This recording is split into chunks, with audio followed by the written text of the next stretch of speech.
Hello दोस्तों, स्वागत है आप सभी का इग्नो क्लासेस बाय निशा। आज के इस वीडियो में हम डिस्कशन करने वाले हैं BSOC 106 सोशोलॉजी ऑफ रिलीजन के इंपॉर्टेंट क्वेश्चंस विद आंसर्स के साथ में आज हम डिस्कशन करेंगे।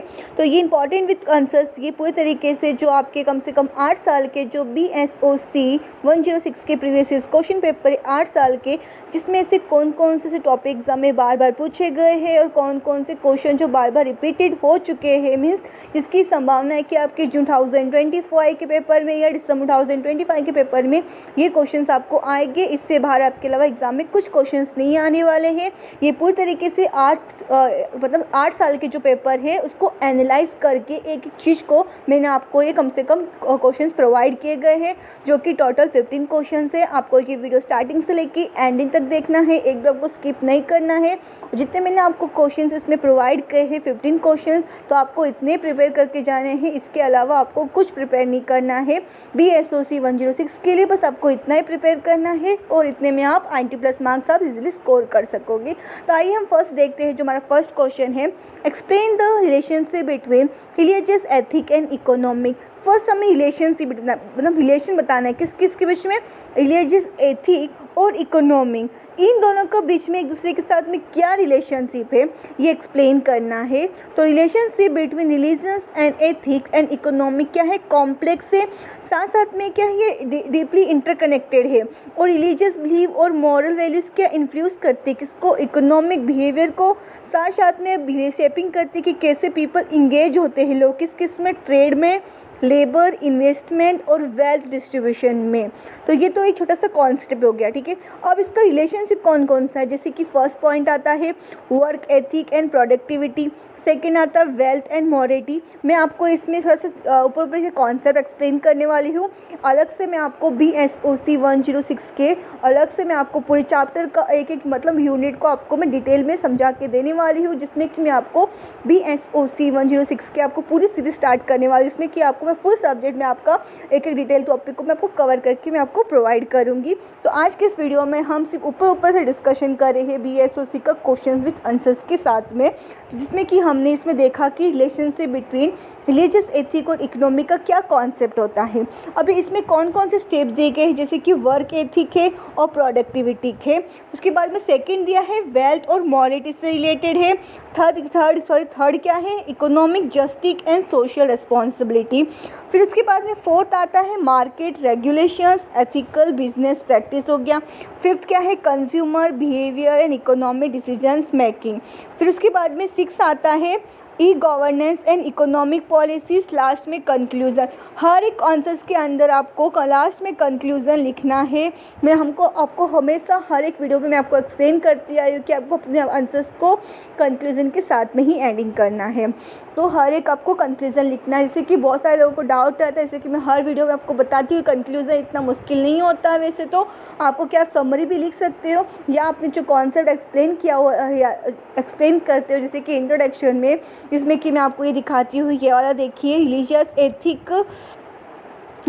एथिक एंड इकोनॉमिक का जो कॉन्सेप्ट है ये भी आप एज इट इज़ लिख सकते हो कंक्लूज़न में, या खुद की मन से आप समरी में लिखोगे तो भी आपको मार्क्स मिल जाएगा। कंक्लूज़न की इतनी आपको चिंता करने की ज़रूरत नहीं है, बट आपको कंक्लूज़न आपके हर एक आंसर्स में लिखना है।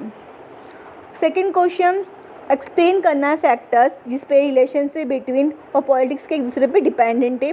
ऐसे कौन कौन से फैक्टर्स होते हैं, जैसे कि फर्स्ट आता है हिस्टोरिकल कॉन्टेक्स्ट हो गया, second legal and constitutional frame हो गया जिसके कारण ये जैसे डिपेंडेंट है। थर्ड आता है कल्चर एंड सोशल इन्फ्लुएंस है। फोर्थ क्या है, रोल किसका, रिलीजियस इंस्टीट्यूशंस का। फिफ्थ सिक्योरिज्म विशेष थियोरी है। सिक्स क्या है, पब्लिक ओपिनियन भी, साथ साथ में पॉलिटिकल मोबिलाइजेशन भी है। फिर उसके बाद में क्वेश्चन नंबर थर्ड, इसमें डिस्कस करना है कंट्रीब्यूशन किसका, डुर्कीम का, समझने के लिए किसको, रिलीजन्स को, किसमें, प्री मॉडर्न सोसाइटी के टाइम पे क्या कंट्रीब्यूशन था डुर्कीम का, समझने के रिलीजन्स को। जिसमें कि इसका कॉन्सेप्ट क्या है कि जो इमेल डुर्कीम था ये के फाउंडिंग फिंगर है सोशियोलॉजी का, जहाँ की उन्होंने अलग अलग सिग्निफिकेंट बहुत इंपॉर्टेंट कॉन्ट्रीब्यूशंस दिए समझने के रिलीजन्स को प्री मॉडर्न सोसाइटी में। तो जो उनका एक वर्क था the elementary form of religious life, उन्होंने देखा कि रिलीजियस को क्या फंडामेंटल इंस्टीट्यूशन है जो कि प्ले करती है क्रूशियल रोल मेंटेन करने के लिए किसको, सोशल कोहेशन को, reinforcing collectivity norms and providing करती है मीनिंग हर एक इंडिविजुअल का।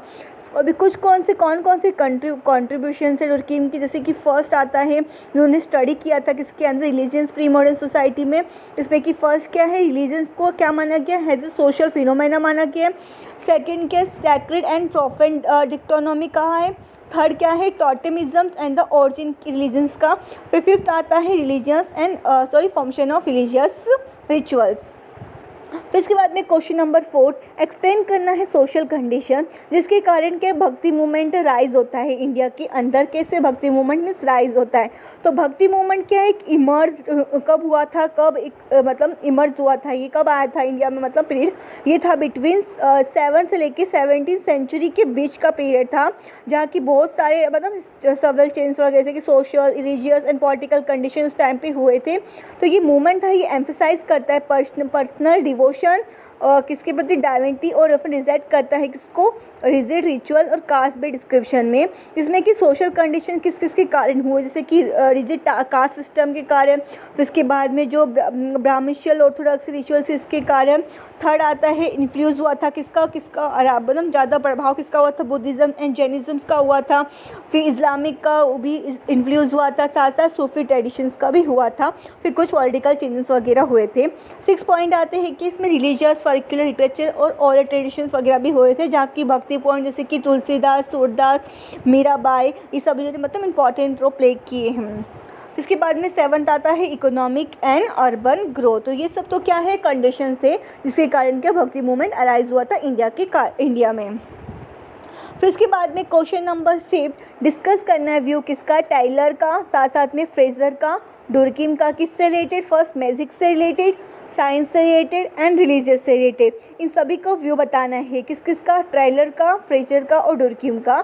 मैजिक, साइंस एंड रिलीजन से रिलेटेड क्या क्या व्यू है, तो आपको एग्जाम में इन कोई भी सोशल से रिलेटेड आपको पूछा जा सकता है, जैसे कि टाइलर्स का क्या व्यू था मैजिक, साइंस एंड रिलीजन से रिलेटेड, या फ्रेजर्स का क्या व्यूज़ था मैजिक, साइंस एंड रिलीजन से रिलेटेड, या डुर्कीम का क्या व्यू था।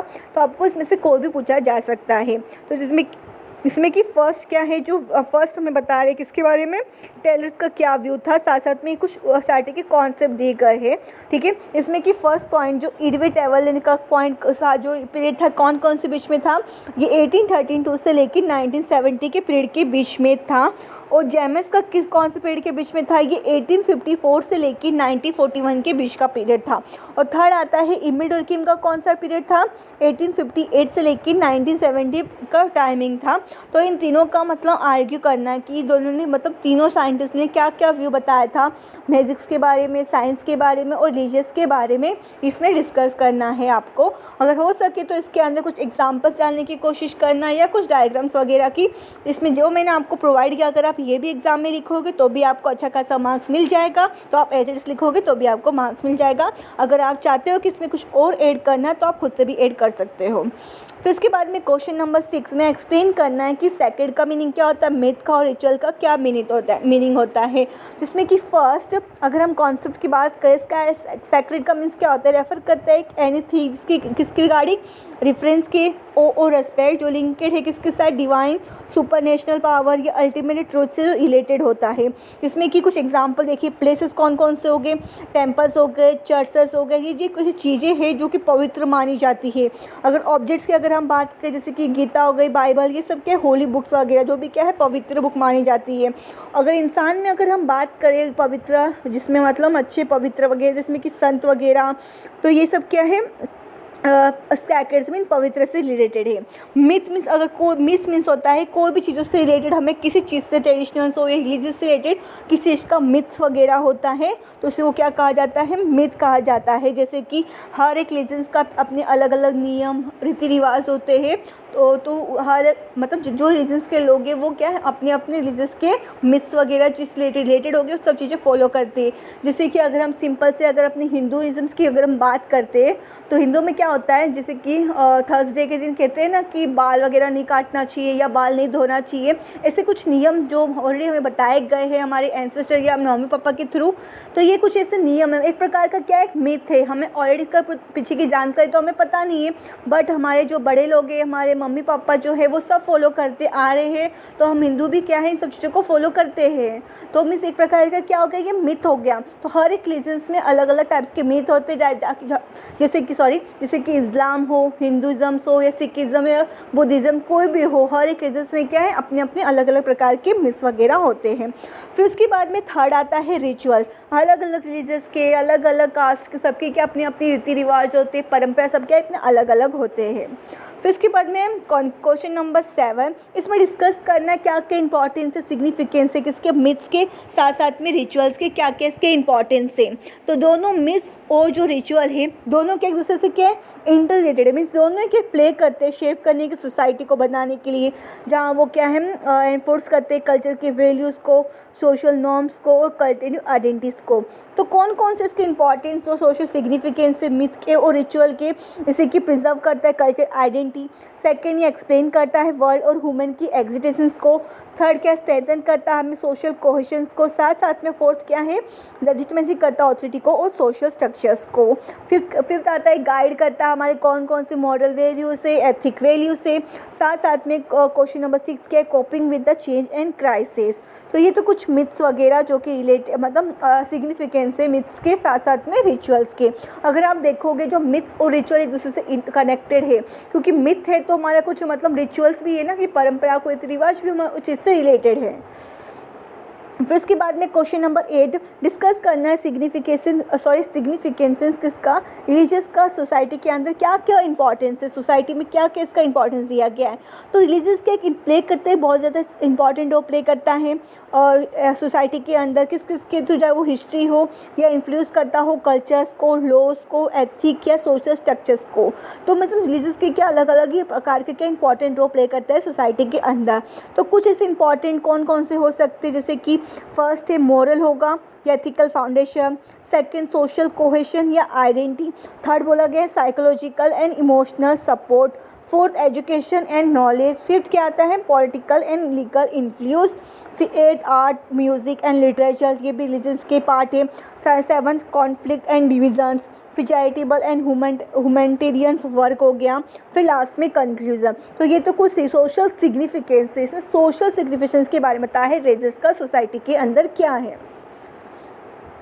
फिर इसके बाद में क्वेश्चन नंबर 9, इसमें डिफरेंस बिटवीन मतलब बताने किस किस के बीच में, रिलीजन्स एंड साइंस के बीच में क्या क्या डिफरेंस है दोनों के बीच में, ठीक है। तो मेन डिफरेंस रिलीजन्स और साइंस के बीच में किसके रिलेटेड है समझने के लिए वर्ल्ड को, तो कौन कौन से मेथड मतलब फॉलो करते हैं, दोनों का काम क्या होता है, रिलीजन्स हो या साइंस हो, इंडिया को मतलब पूरे वर्ल्ड को समझने की अलग अलग अप्रोचेस होते हैं, इनको दोनों का काम क्या होता है अंडरस्टैंडिंग करना वर्ल्ड को। लेकिन जो इनका मेथड है, जो इनका विश्वास है, जो अलग अलग तरीके के हैं, जिसमें कि साइंस का कौन कौन से मेथड फॉलो करते हैं, रिलीजन्स होगा तो कौन सा मेथड फॉलो करेंगे। तो साइंस पूरी तरीके से ऑब्जर्वेशन, एक्सपेरिमेंटेशन और एविडेंस के ऊपर बेस्ड होगा, राइट। और रिलीजन्स किसके ऊपर बेस्ड होगा, फेथ और स्पिरिचुअल जो हमारे बिलीव्स होगी उन पर बेस्ड होगा। ये तो क्या हो गए मेथड हो गए। उसके बाद में पर्पस क्या होता है दोनों का समझने का, हमारे किसको एम क्या होता है इनका मतलब एक्सप्लेन करना नेचुरल वुड को, कैसे ये वर्क करते हैं, फिजिकल लॉज और रिलीजियस का क्या साथ साथ में ये प्रोवाइड करता है, मीनिंग भी और पर्पस भी प्रोवाइड करता है। उसके बाद में थर्ड आता है फ्लेक्सिबिलिटी हो गया। फिर कौन कौन से स्कोप हो गए साइंस के और रिलीजियस के, तो साइंस किससे डील करता है नेचुरल फिनोमेना जैसे कि फिजिक्स, केमिस्ट्री एंड बायोलॉजी, और रिलीजियस किसके साथ करता है स्पिरिचुअल मैटर जैसे कि God, souls and after life, इन सभी चीज़ों से रिलेटेड क्या है रिलीजन्स डील करता है। मीन्स दोनों का अगर काम देखें तो हम समझना वर्ल्ड को पूरी तरीके से कैसे मतलब एग्जिस्टेशन हुआ था, कैसे हुआ था यूनिवर्स वगैरह समझने का ही काम करते हैं। फिर इसके बाद में क्वेश्चन नंबर 10 हमें राइट नोट लिखना है किससे related, Turner typology of pilgrim से रिलेटेड, साथ साथ में इसकी क्या सोशल सिग्निफिकेंस है पिलग्रिम से रिलेटेड। तो टर्नर टाइपोलॉजी पिलग्रिम्स क्या डेवलप किसके थ्रू हुआ था, वेक्टर टर्नर और एडी टर्नर के थ्रू हुआ था।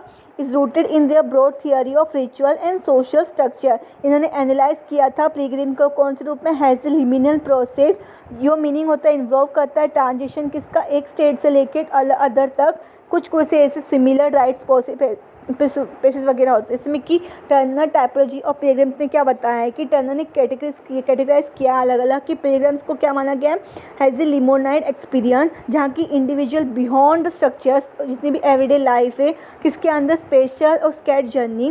जैसे कि फर्स्ट क्या है लिमिनेटी हो गया, सेकंड क्या हो गया कॉम्बिनेट हो गया, थर्ड रिटर्न टू स्ट्रक्चर्स हो गया। उसके बाद में कौन कौन से सिग्निफिकेंस हो गए, सोशल यूनिटी हो गई या कम्युनिटी हो गई, second personal transformation and identity, third culture and political influence.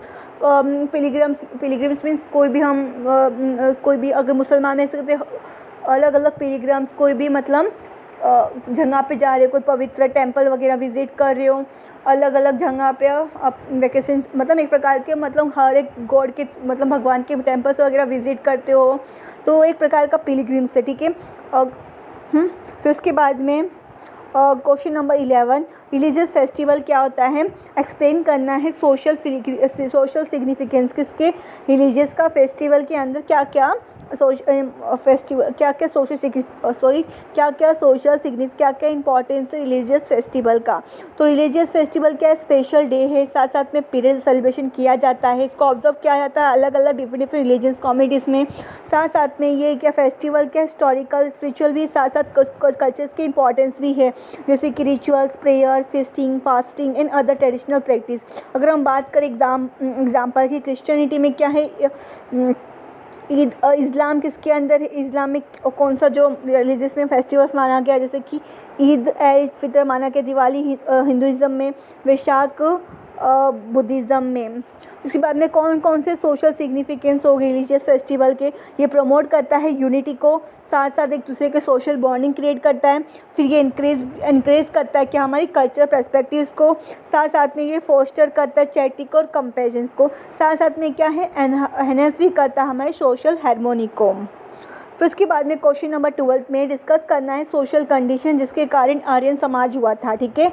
कैसे आर्यन समाज हुआ था, आर्यन समाज को किसने फाउंड किया था, स्वामी दयानंद सरस्वती जी ने किया था 1875 में। कौन से रूप में, has a responsible to the social and religious and cultural condition 19th century India में, जिसके कुछ फैक्टर्स कंट्रीब्यूट हुए, जैसे कि रिलीजियस हुआ था, सोशल डिक्लाइन, फिर साथ साथ में कॉलोनियल इन्फ्लूज हुआ था और वेस्टर्न एजुकेशन हुआ था, फिर उसके बाद में इकोनॉमिक और पॉलिटिकल चेंज वगैरह आए थे, साथ साथ में इन्फ्लूज हुए थे अदर रिफॉर्म मूवमेंट जैसे कि ब्रह्मा समाज का भी इन्फ्लूज हुआ था। फिर उसके बाद में क्वेश्चन नंबर 13 में सैक्रेड डिफरेंट कैसे प्रोफेन से, ठीक है, फर्स्ट दोनों की डिफरेंस बिटवीन बताना है। तो अगर हम सेकंड की बात करें, रेफर करता है थिंग्स, प्लेसेस और पीपल्स और एक्शंस से रिलेटेड जो कि पवित्र चीज़ से रिलेटेड। अगर हम प्रॉफिट की अगर हम बात करें, रेफर करता है ऑर्डिनरी हमारे जो एवरीडे लाइफ या non religious aspects of life के उस पर डिपेंड करते हैं। जैसे एग्जाम्पल की बात करें, work, entertainment, daily chores and secular institution, तो ये तो क्या हो गया, प्रोफेन हो गया। और सैक्रेड कौन सा हो गया, चर्च हो गए, टेम्पल्स हो गए, ये अलग सैक्रेड प्लेसेस हो गई। फिर इसके बाद में क्वेश्चन नंबर 14 डिस्कस करना है revolutionary theory of religions. Revolutionary theory of religions क्या होता है, फर्स्ट कॉन्सेप्ट रिवोल्यूशनरी थियोरी के रिलीजन से जो एक्सप्लेन करता है कि कैसे रिलीजियस बिलीव और प्रैक्टिस इमर्ज और डेवलप हुए थे समय के अनुसार। और ये थियोरी है जनरली फॉल होती है 3 ब्रॉड कैटेगरी में, जैसे कि फर्स्ट है बायोलॉजिकल इवोल्यूशन, सेकंड है कल्चर इवोल्यूशन, थर्ड है कॉन्जेनिटिव इवोल्यूशन। तो बायोलॉजिकल इवोल्यूशन और थियोरी में 3 पॉइंट्स में डिवाइड करे गए हैं, जैसे कि ग्रुप सिलेक्शन थियोरी है, बाय प्रोडक्ट हाइपोथेसिस है, थर्ड क्या है कॉस्टली सिंगलिंग थियोरी है। उसके बाद में कल्चर इवोल्यूशन थियोरी में क्या है, मैमेटिक थियोरी, रिचुअल एंड ट्रेडिशन। फिर कॉन्जेनिटिव इवोल्यूशन में क्या है, hyper active agency detection, theory of mind and religions. उसके बाद में क्वेश्चन नंबर 15 शॉर्ट नोट लिखना है, sect, collect, denomination, sermon, prophet, math and myth से रिलेटेड क्या है शॉर्ट नोट लिखना है। तो आपके एग्ज़ाम के जो क्वेश्चन पेपर में ना आपको शॉर्ट नोट पूछे जाएंगे जो कि 10 मार्क्स के आपको पूछे जाएंगे। मीन्स आपको 10 मार्क्स के क्वेश्चन में अगर आपको 1 पेज या 1.5 पेज आपको लिखने की कोशिश करना है आपको, जिसमें कि शॉर्ट नोट आपके एग्ज़ाम में पूछे जाएंगे। लास्ट में जो आपका पेपर होगा, मतलब लास्ट का जो क्वेश्चन होगा आपका पेपर में, उसमें आपको शॉर्ट नोट पूछे जाते हैं। तो आपको शॉर्ट नोट आपको अच्छे से प्रिपेयर कर लेना करना है। जो मैंने आपको शॉर्ट नोट्स में प्रोवाइड किया आपको वो एकदम अच्छे से प्रिपेयर कर लेना है। इसमें कि सेट का मीन्स क्या होता है, कलेक्ट क्या होता है, डिनोमिनेशन क्या होता है, सेमन क्या होता है, साथ साथ में प्रॉफिट, मैथ और मिस वगैरह क्या होता है, इन सभी टॉपिक को आपको अच्छे से पढ़ लेना है। जो मैंने आपको इसके अंदर प्रोवाइड किया है आपको इसको अच्छे से एक बार रिवाइज कर लेना है। साथ साथ में आपको इसमें कुछ एग्जाम्पल भी डाल सकते हो या कोई फ्लो या डायग्राम्स वगैरह भी डाल सकते हो या आपकी थ्रू से आप कोई भी पॉइंट्स वगैरह भी इसमें ऐड कर सकते हो। जैसे आप चाहते हैं आंसर लिखना वैसे आप अपना आंसर लिख सकते हो। तो जो अब मैंने आपको ये क्वेश्चंस या आंसर्स प्रोवाइड किए हैं आप ये भी लिखोगे तो अभी आप अच्छे खासे नंबर से पास हो जाओगे, प्लस आप 90+ मार्क्स पे स्कोर कर सकोगे इजीली। बस आपको कुछ स्टेप को फॉलो करना है। जैसे कि आपको जो मैंने क्वेश्चंस दिए गए हैं कम से कम 15 क्वेश्चंस आपको यही क्वेश्चंस एग्जाम में प्रिपेयर करके जाना है। इसके अलावा आपको कुछ नहीं करना है। अगर आप चाहते हो 90+ मार्क्स स्कोर करना तो प्लीज़ आपको बस इतने ही क्वेश्चंस करके जाने हैं। आंसर्स आप खुद के मन से भी लिख सकते हो या आप अलग भी लिख सकते हो, बट ये क्वेश्चन जो मैंने आपको प्रोवाइड किए बस आपको इतने ही करना है। अगर हो सके तो जो मैंने आपको आंसर्स प्रोवाइड किए हैं आपको वो लिखोगे तो ज़्यादा अच्छा रहेगा। इससे जो मैंने आपको आंसर्स प्रोवाइड किए इससे आपका कम से कम 3 या 4 पेजेस आपको ईजिली कवर हो जाएगा, जिसमें कि एक क्वेश्चन 20 मार्क्स का पूछा जाता है, राइट। तो ईजिली आपका 3 या 4 कवर हो जाएगा, तो आपको अच्छे खासे मार्क्स आपको मिल जाएंगे। तो आपको बस इतना ही प्रिपेयर करना है और इसके अलावा आपको कुछ प्रिपेयर नहीं करना है। अगर आपको कुछ भी डाउट या क्वेरी हो इस वीडियो से रिलेटेड, कुछ भी अगर आपको प्रॉब्लम्स वगैरह आई हो, कुछ समझ में ना आया हो, कुछ भी रिलेटेड आपको कुछ भी डाउट्स वगैरह हो तो मुझे कमेंट करके ज़रूर बताना है। और इग्नो के अदर्स वीडियो से सब्जेक्ट से रिलेटेड इंपॉर्टेंट क्वेश्चंस तो मैं आपको ऑलरेडी प्रोवाइड कर चुकी हूँ, तो आप मेरे चैनल पे जाके देख सकते हो जहाँ कि मैंने हर एक चैप्टर को एक्सप्लेनेशन भी करके प्रोवाइड किया है, साथ साथ में important question with answer explain किए हैं। और हर एक सब्जेक्ट के आपको मेरे चैनल पे प्रीवियस क्वेश्चन पेपर आपको सब कुछ मिल जाएगी मेरे चैनल पे, तो आप एक बार जाके देखिए आपको सब कुछ आप पे मिल जाएगा। अगर कुछ भी डाउट और क्वेरी हो तो प्लीज़ मुझे कमेंट करके ज़रूर बताना है। अगर आपको मेरा वीडियो अच्छा लगा हो तो प्लीज़ सब्सक्राइब करके सपोर्ट ज़रूर करना। अगर वीडियो अच्छा लगा हो तो प्लीज़ लोगों तक शेयर करना है और लाइक करना है और सब्सक्राइब करना नहीं भूलना है प्लीज़। और कुछ भी डाउट या क्वेरी हो तो कमेंट करके ज़रूर बताना है। अगर वीडियो अच्छा लगा तो प्लीज़ लाइक करना है। Thank you for watching video.